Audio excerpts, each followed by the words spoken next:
잘 듣더니만 오래간만에 설교를 하다 보니까 이 아이패드로 말하는 사람인데 우리 엘림 찬양단 감사합니다. 그 노래 따라 부르다 보니까 기억이 다해서 설교가 잘 될 줄 모르겠어요. 그러나 찬양의 은혜를 받아서 이제 설교를 좀 하려고 합니다. 오늘서부터 이제 요한계시록을 강의하려고 하는데 요즘 그 중동 사태로 인해 가지고 이만희가 아주 굉장히 아주 특별하고 있는 것 같아요. 여러분들이 요한계시록을 이제 1장 1절서부터 자세하게 가르쳐 드릴 거예요. 그러니까 말씀을 가다듬어서 이제 첫 시간서부터 잘 들으시기를 바랍니다. 저는 목사님을 통해서 이제 요한계시록을 강의해주면 좋겠다 하는 그런 요청을 받고 빨리 해드리려고 했는데 눈 수술을 하고 뭐 이렇게 시간을 가지고 이렇게 있어서 하게 됐어요. 하여튼 간에 이제 제가 요한계시록 강의를 준비하면서 이렇게 기도를 했습니다.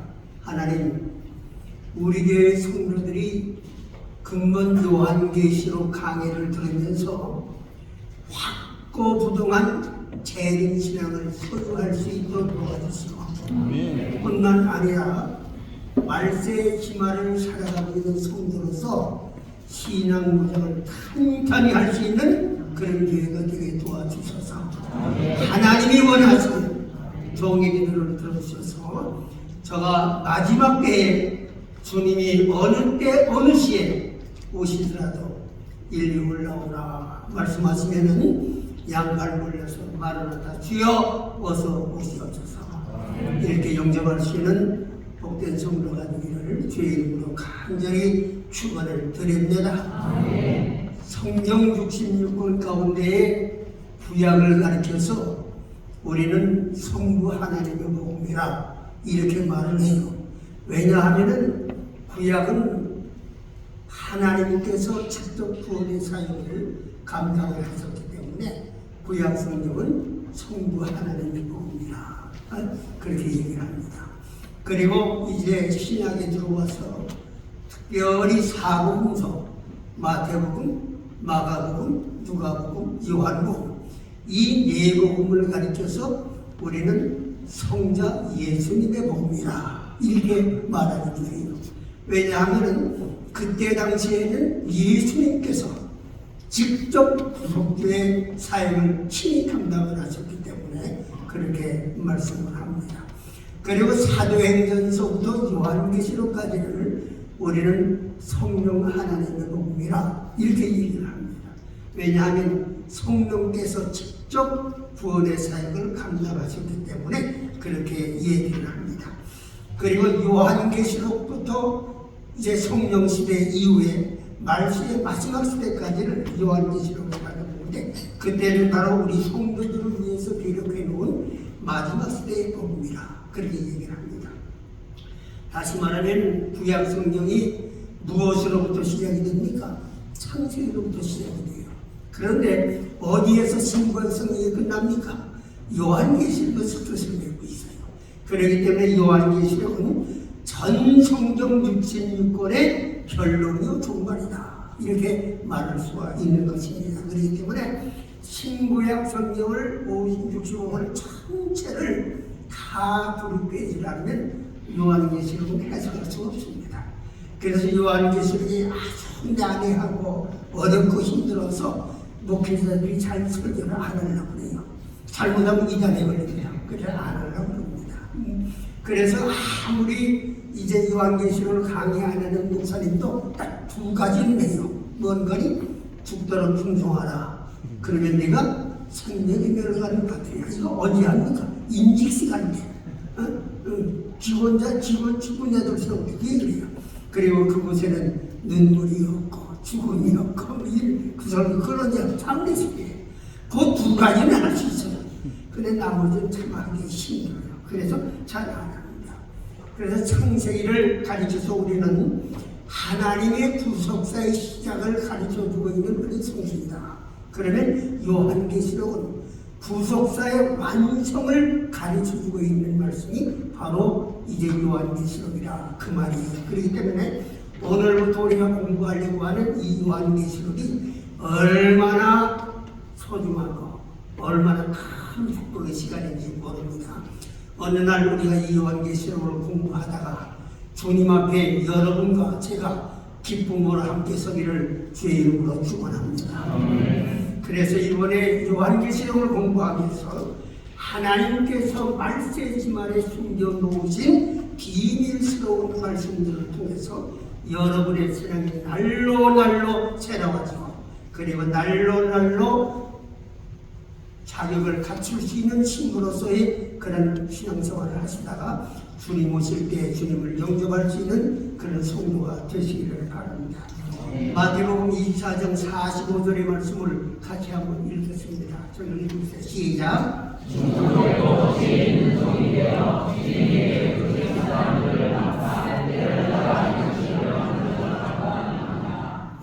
지금 읽은 말씀을 보니까 때를 따라서 양식을 나눠줄 자가 누구냐 이렇게 말씀을 했어요. 여러분 때에 맞는 양식이 뭐라고 여러분 생각하십니까? 때에 맞는 양식이 뭐예요? 그래서 저도요 잘 몰라서 처음에 그래서 주님한테 물어봤습니다. 주님 도대체 때에 맞는 양식이 뭡니까? 이렇게 물어보니까 주님께서 말씀하시기를 양식은 복음이다 그러세요. 그래서 제가 주님께 다시 물어봤습니다. 그렇다고 하면 제가 지금까지 한 50년 가까이를 목회를 했는데 그동안에 그러면 제가 복음을 전하지 않았습니까? 그렇게 물어봤어요. 그랬더니 주님께서 다시 저한테 말씀을 하세요. 뭐라고 하는 거니? 주님께서 저한테 깨우쳐주는데 양식이라고 하는 것은 주의 말씀이요. 주의 말씀은 곧 복음인데 복음이라고 하는 것은 바로 예수 그리스도다. 그러면서 예수님을 통해서 이 땅에서 이루신 사건이 5가지가 있는데 첫째는 성령으로 잉태하시고 두 번째는 십자가에서 돌아가시고 세 번째는 부활하시고 그 다음에 네 번째는 승천을 하시고 그 다음에는 뭐예요? 죄. 이 5가지를 전하고 믿는 것이 성경대로 사는 것이다. 그렇게 가르쳐주세요. 그래서요 제가 그 말씀을 들으면서 깨우친 게 하나 있습니다. 아, 그렇구나. 이 5가지 주님께서 행하신 것 가운데 4가지는 이미 어떻게 됐습니까? 다 이루어졌어요. 그렇잖아요. 그럼 뭐만 하나 남았어요? 재림에 관한 것만 남았어요. 내가 다시 오리라. 너희가 본 그대로 내가 그 자리로 올 것이다. 이렇게 약속하신 것 하나 딱 남아 있습니다. 그러니까 때에 맞는 양식이라고 하는 것은 종말 시대에 우리들에게 재림에 대한 주님의 말씀임을 깨닫게 전했습니다. 다시 말하면 종말의 복음, 재림의 복음, 그것을 마지막 때의 양들에게 지혜롭고 충성된 종들만이 나누어질 수 있는 양식이다. 그 말이에요. 이해가 되십니까? 이것은 이 시대의 마지막 복음인 요한계시록을 말씀하는 겁니다. 왜냐하면 성서적 종말 복음의 가장 중심이 되는 것이 뭡니까? 이 요한계시록이에요. 그러므로 우리가 때에 맞는 양식인 요한계시록을 공부할 수 있다고 하는 것이 얼마나 큰 은혜요 축복인지 모릅니다. 요한계시록 공부를 시작하면서 서론적으로 다음 3가지는 반드시 알고 지나가야 됩니다. 첫 번째는 요한계시록의 저자는 누구냐? 여러분 누구예요? 사도 요한입니다. 물론 성경 66권의 원저자는 누굽니까? 성경 66권의 원저자는 하나님이세요. 성경 찾아볼까요? 이사야서 34장 16절의 말씀을 저 때에 한번 읽으세요. 시작.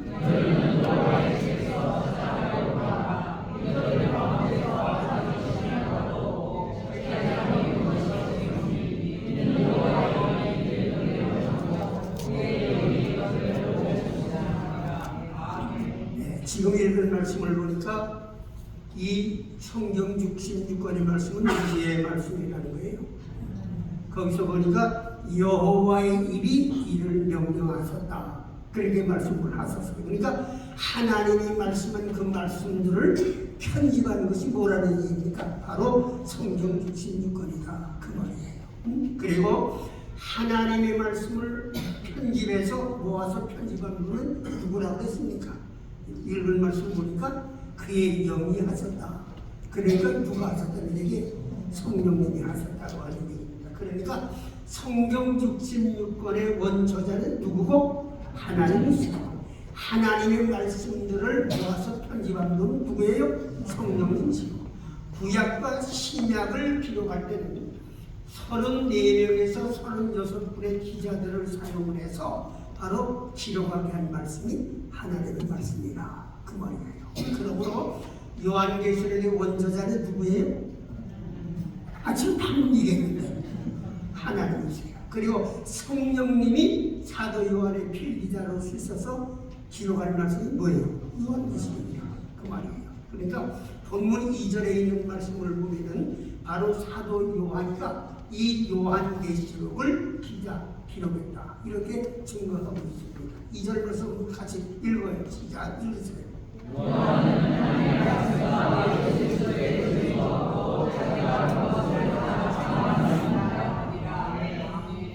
둘째로 요한계시록에 기록된 장소와 기록 연대는 언제인가, 이것을 반드시 알고 지나가야 됩니다.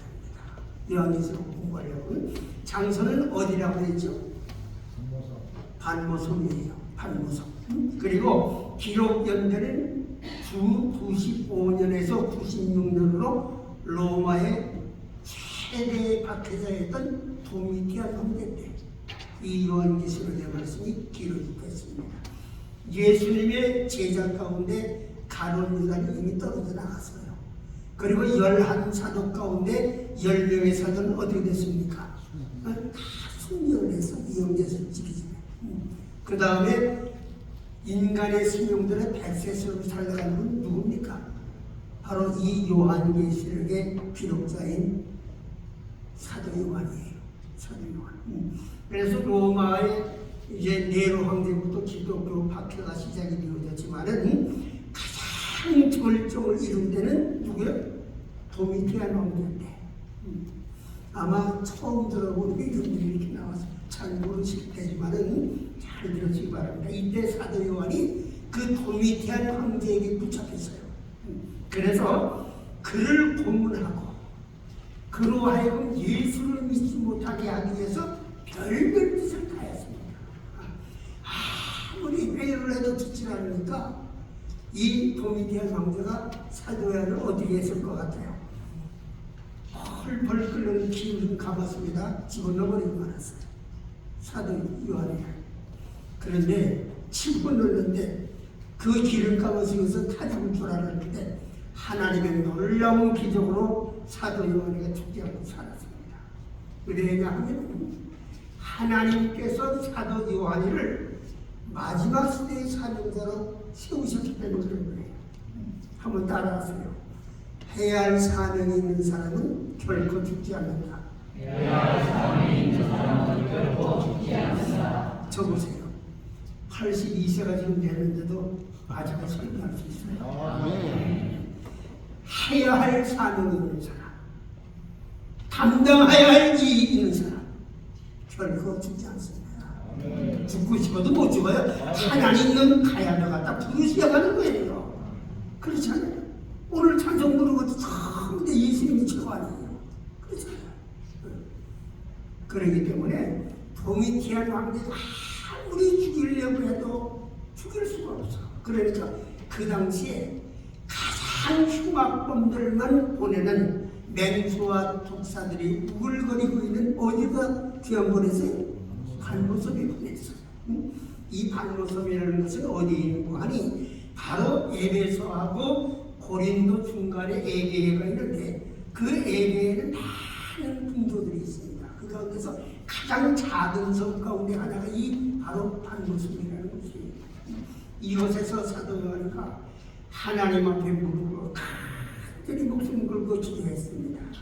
그런데 주의 날에 하나님의 계시가 사람을 확 밀려오면서 사도 요한이 입선대에 들어가는 거예요. 입선대.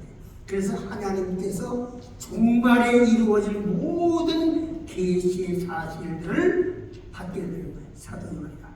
그래서 기록해 준 말씀이 오늘부터 우리가 공부하려고 하는 이 요한계시록이다. 믿어주시면 아멘 하세요. 아멘. 세 번째로 요한계시록을 기록하는 목적이 뭐냐? 이거 참 중요한 거예요. 요한계시록을 기록해서 오늘날 우리로 하여금 읽고 듣고 그 말씀을 해가 지키게 하는 거 왜 그렇게 하냐 그 말이에요. 왜 기록을 했느냐? 기록 목적은 세 가지로 말씀을 드릴 수가 있어요. 첫째 목적은 그때 황제 숭배로 얼마나 크나큰 기독교인들의 박해를 받았는지 모릅니다.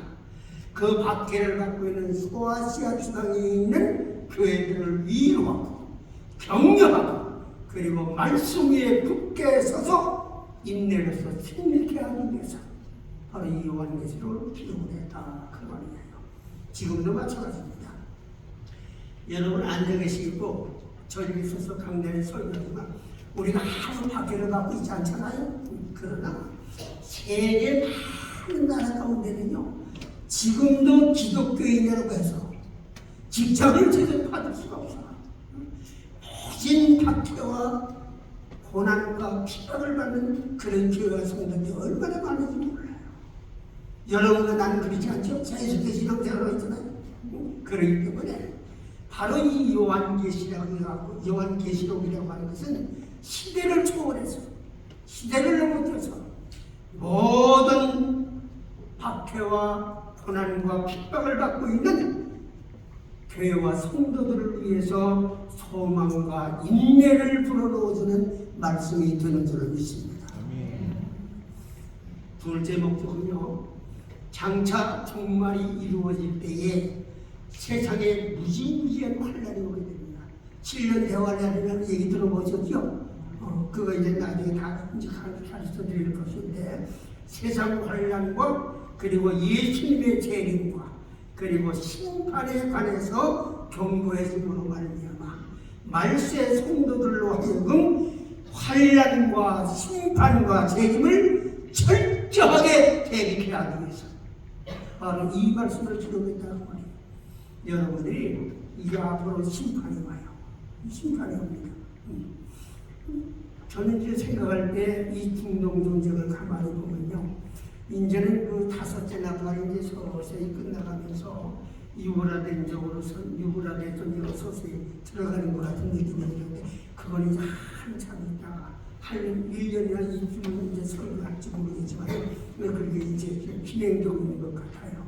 그래서 환란이 올 것이고 그리고 심판이 올 것이고 재림이 임할 것인데 이러한 재림을 철저하게 준비하고 대비케 하기 위해서 바로 이 요한계시록을 사도요 요한이 기록해서 우리에게 전해주셨다.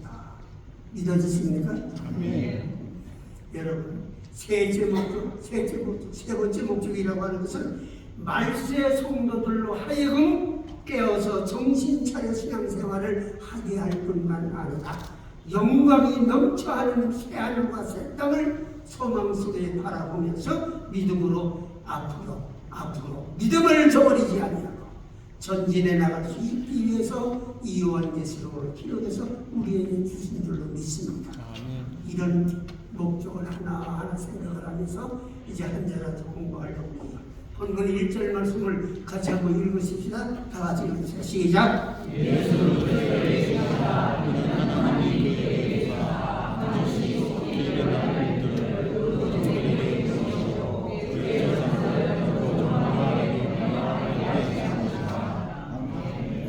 지금 읽은 말씀은 요한계시록의 서론부입니다. 서론적인 말씀이에요. 요한계시록이 어떤 책이냐 이걸 소개하고 있는 말씀입니다. 누구든지 모르는 사람이 만나면 어쨌든 자기를 소개하잖아요. 나는 뭐라고 소개합니다. 요한계시록의 명칭에 대해서 우리가 먼저 생각을 해보려고 하는데요. 원래 요한계시록은 우리말 성경에 붙어있는 명칭입니다. 우리말 성경에. 영어 성경에는 The Revelation, 계시라고 하는 말로 이제 적혀 있어요. 그리고 요한을 통해서 계시가 주어졌다. 그래서 우리말 성경에는 바로 그렇게 이름이 붙여진 것 같습니다. 요한계시록이라. 그러나 엄밀한 의미에서 나아가는 그건 잘못된 표현이에요. 잘못된 거예요. 요한계시록이 예시가 아닙니다. 왜냐하면 오늘 우리가 읽은 본문 1절 말씀에 뭐라고 되어 있습니까? 사도 요한의 계시라 되어 있습니까? 예수 그리스도의 계시라고 되어 있습니까? 네, 예수 그리스도의 계시예요. 우리말 성경에는 요한계시록이라고 이렇게 있지만 이 요한계시록 1장에 보면은 사도 요한의 계시가 아니라 예수 그리스도의 계시라고 말이에요. 그러니까 사실은 사도 요한의 계시가 아니라 누구의 계시라는 얘기입니까? 예수 그리스도의 계시라. 그러니까 예수 그리스도의 계시가 누구를 통해서 우리에게 전달된 거예요? 사도 요한을 통해서 전달된 겁니다. 여러분, 예수라는 말이 뭡니까? 예수라는 말이 뭐예요? 네, 구원자. 구약시대의 여호수아 동료입니다. 구원자. 그러니까 예수라고 하는 건 한마디로 말해서 하나님은 구원자가 되신다. 그런 뜻이에요. 마태복음 1장 21절에 있는 말씀을 한번 같이 읽어요. 다 같이 시작.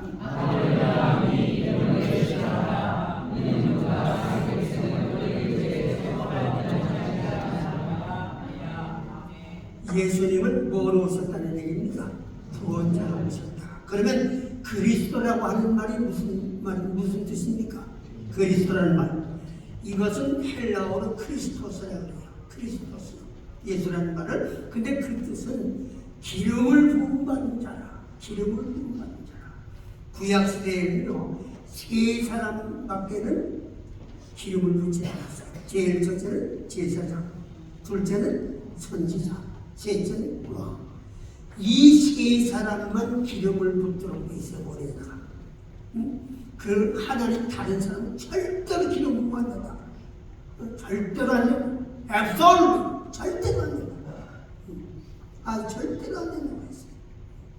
구약시대는 이 세 사람만 받았어요. 이렇게 세 종류의 사람 외에는 하나님의 기름 부음을 받지 않았다. 이 말을 쉽게 풀어서 말하면요, 예수님이 이 땅에 우리의 구원자로 오시되 세 가지의 자격을 가지고 오신 분이다 그 말이에요.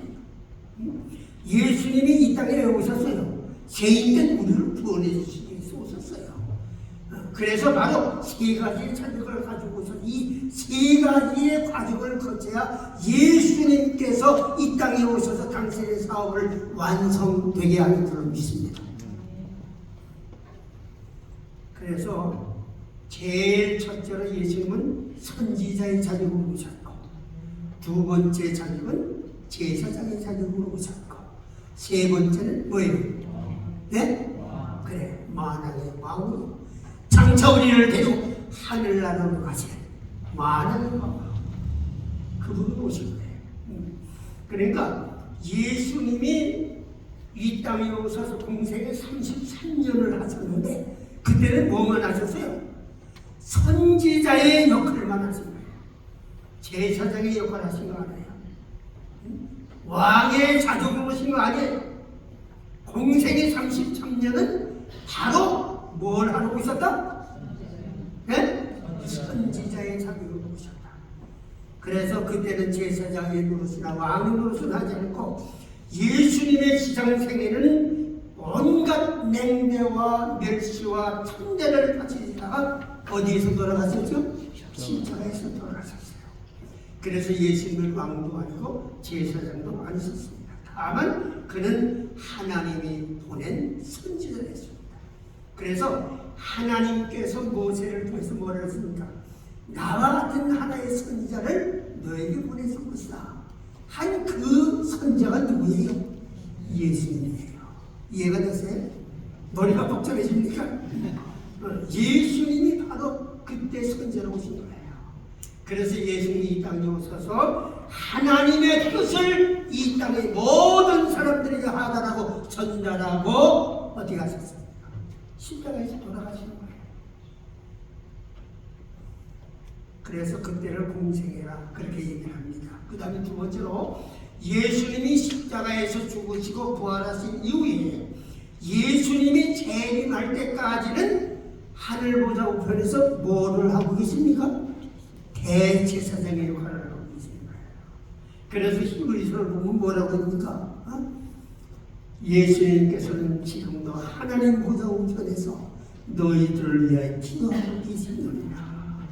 믿습니까? 네, 그런 거예요. 그러다가 장차 우리 주님께서 만왕의 왕으로 이 땅에 재림을 하실 때에는 어떻게 됩니까? 천년 왕국을 직접 이 땅에서 다스리시고 그 다음에 곡과 마귀의 전쟁을 끝내시고 그래서 영원한 하늘나라로 우리를 데려가실 줄로 믿습니다. 그렇게 함으로 예수님은 그리스도로서의 그의 사업을 다 완성을 하는 거예요. 그래서 선지자의 사명을 감당하시고 제사장의 사명을 감당하시고 만왕의 왕으로서의 자격을 가지고 감당하시고 그리고 우리를 장차 하늘나라로 데려갔습니다.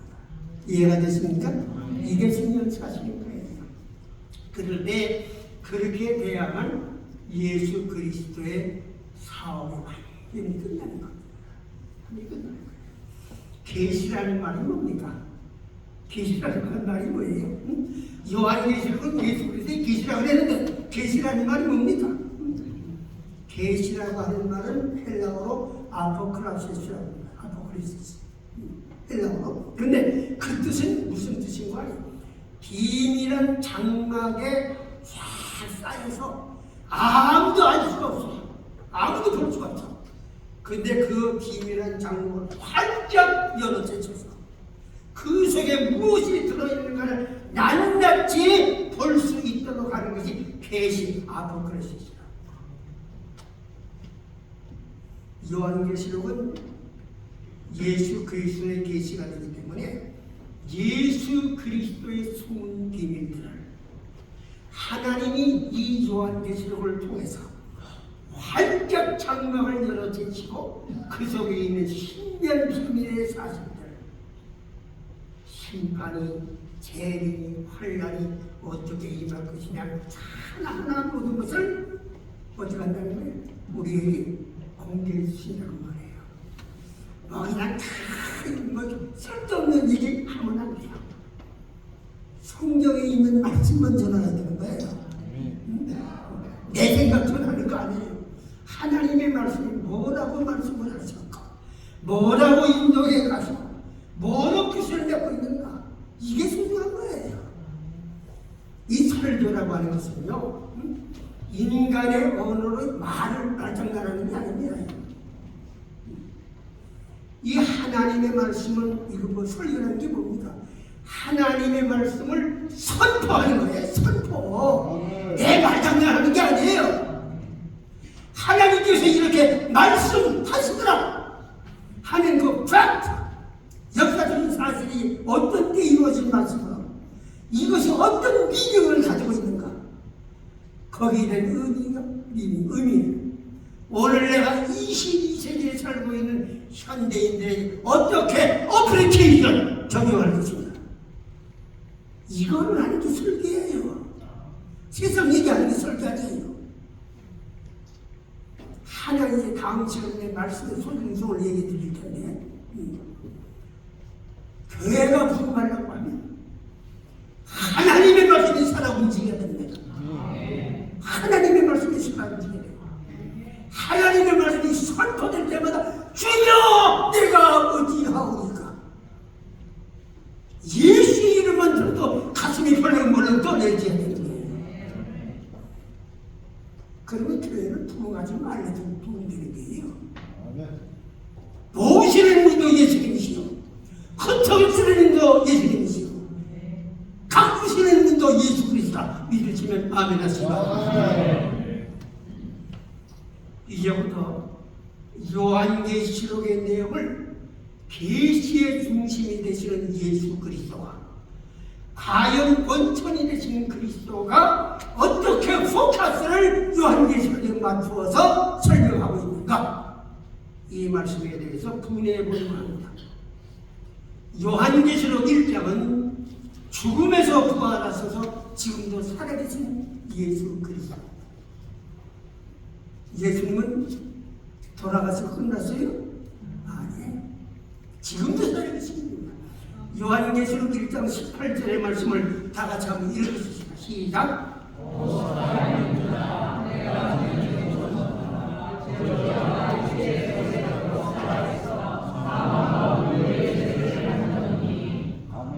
지금 요한계시록 1장의 18절을 보니까요, 어떠한 장면으로 요한계시록이 확 열려지는 거니, 내가 전에는 죽었어서 그런데 지금은 어디에? 부활했어. 그래서 내가 사망과 음부의 수도 갖고 있어. 어때요? 예수 그리스도가 이 요한계시록에 계시의 원점 맞죠? 이렇게 요한계시록의 첫 장은 죽음을 깨뜨리시고 바로 부활하셔서 지금도 내 곁에 살아계시고 나를 위로하시고 나를 격려하시고 나를 도우시는 그 예수 그리스도인 줄 믿습니다. 그 다음에 요한계시록 2장과 3장은요 교회의 주인이 되시는 그리스도예요. 교회의 주인이 되시는 그리스도. 소아시아 그러니까 터키 지방에 몇 개의 교회가 있었죠? 2장과 3장을 보면 자세히 설명해 드릴 텐데 한 교회마다 거기 보면 몇 개 교회예요? 네, 터키 지방에 7개의 교회입니다. 에베소 교회, 서머나 교회, 버가모 교회, 조아드라 교회, 사대교회, 빌라델피아 교회, 라오디아 교회. 이렇게 7교회의 메시지를 전파해 주셨는데 그 메시지의 구성을 보면요, 각 교회마다 제일 처음에 등장하는 것이 뭐냐면 그 교회의 형편이 어떻는가, 말라 죽어가고 있는 교회가, 왕성하게 일어나고 있는 교회가, 핍박받고 있는 교회가, 선교하는 교회가, 그 교회에 가장 적합한 인물로 표현이 되고 있습니다. 그래서 그들에게 메시지를 주는 분이 어떤 분이냐, 그게 말씀이 기록되어 있어요. 각 교회에 받아야 할 메시지에 대한 그런 적합한 모습으로 주님이 묘사가 되어 있습니다. 예컨대 요한계시록 2장 1절의 말씀을 함께 읽으십시다. 다시 읽으시다. 시작.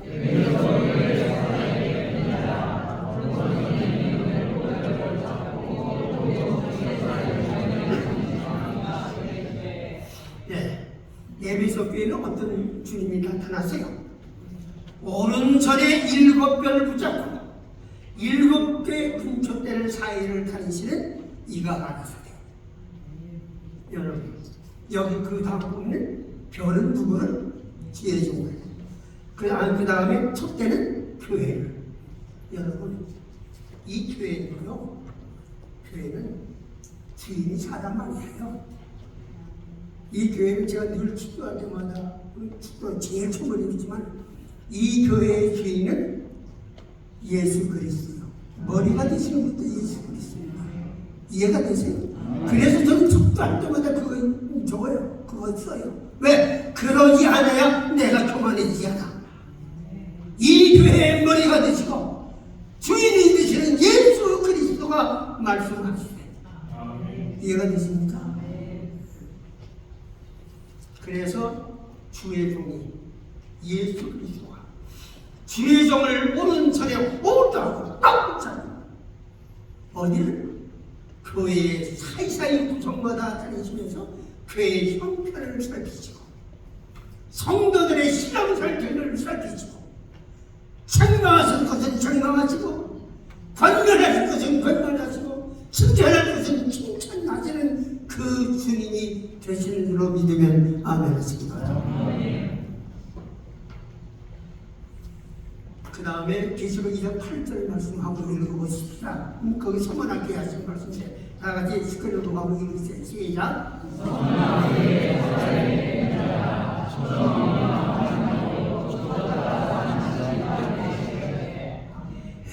이 서문학교는 어떤 교회입니까?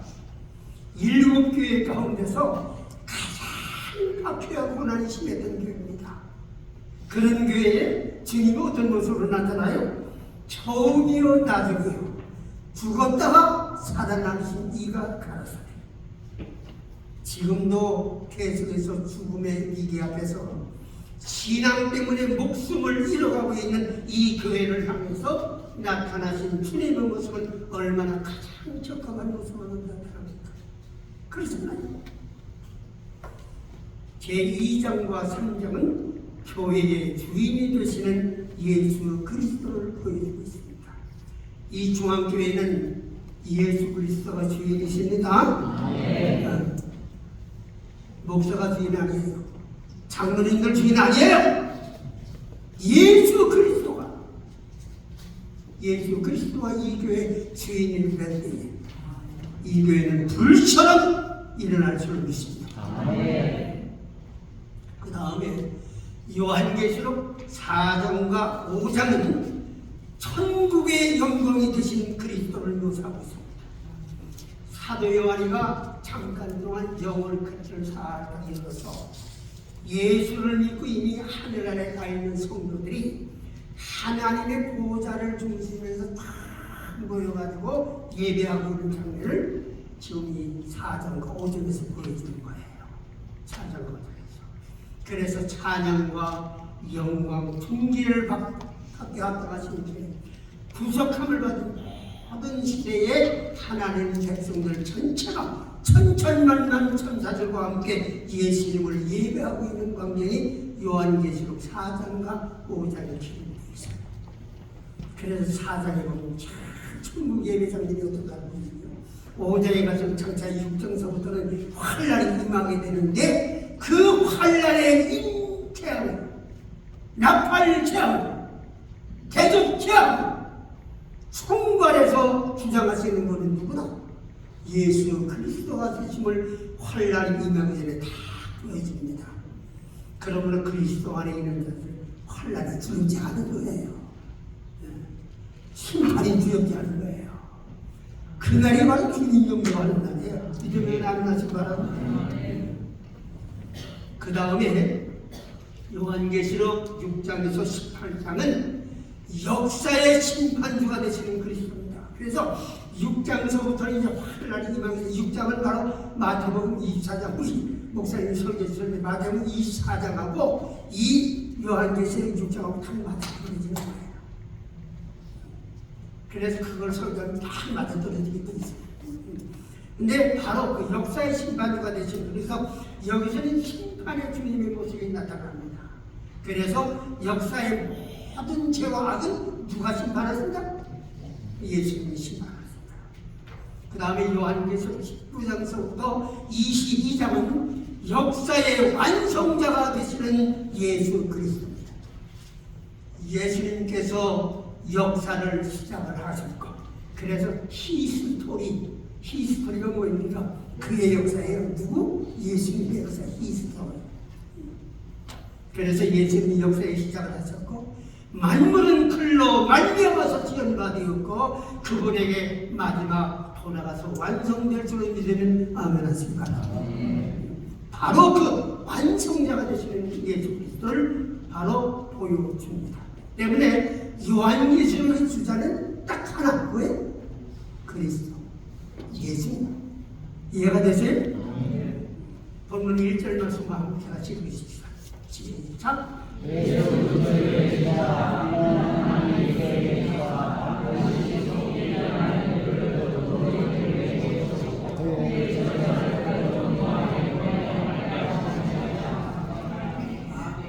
지금 읽은 말씀은요, 이 요한계시록이 어떻게 우리에게 전달되었는가, 그 과정을 우리에게 가르치고 있어요. 제일 먼저 누가 주셨다고 했어요? 하나님이 주셨어요. 하나님은 누구에게 주셨어요? 예수 그리스도에게 주셨어요. 예수님은 누구에게 주셨어요? 사도 요한에게 주셨어요. 천사에게 주셨어요. 천사는 누구에게 주셨습니까? 사도 요한에게 주셨어요. 사도 요한은 바로 여러분과 나한테 줬어요. 이해가 되세요? 그렇다고 하면 바로 이것을 우리가 사도 요한을 통해서 전수받게 되어졌다고 하면 우리는 시대적인 사명을 느껴야 됩니다. 시대적인 사명을 느껴야 돼요. 받았다는 것을 끝내는 게 아니에요. 하나님이 예수님에게, 예수님이 천사예요. 천사가 사도 요한에게, 사도 요한이 우리에게 이 복음이 주어졌다고 하면 우리의 남은 생에는 이 복음을 전해야 할 사명이 있다, 그 말이에요. 오늘 예언까지 하고요. 찬송가 180장을 박수 한번 힘있게 쓰면서 그러고 축도하고 마치고